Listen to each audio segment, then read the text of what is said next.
சொல்லாம கொள்ளாம உங்க பேருக்கு ஒரு பார்சல் வந்திருந்தா நீங்க எப்படி இருப்பீங்க? அதேதான் என் பேருக்கு என் ஆஃபீஸ் அட்ரஸ் யாருக்கும் தெரியாது.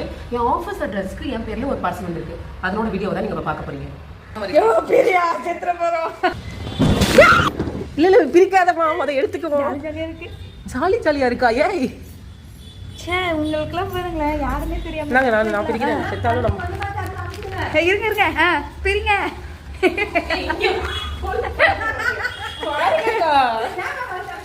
இங்க வாமா, லைட்டிங் இங்க தான். பயமா இருக்குது வேற.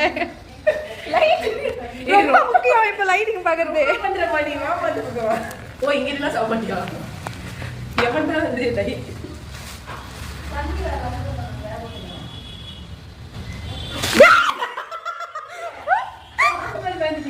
சன்ஸ்கிரீன் வந்திருக்கு. நான் போனதே இல்ல. அப்பயும் அந்த கடையில பார்த்ததே இல்ல.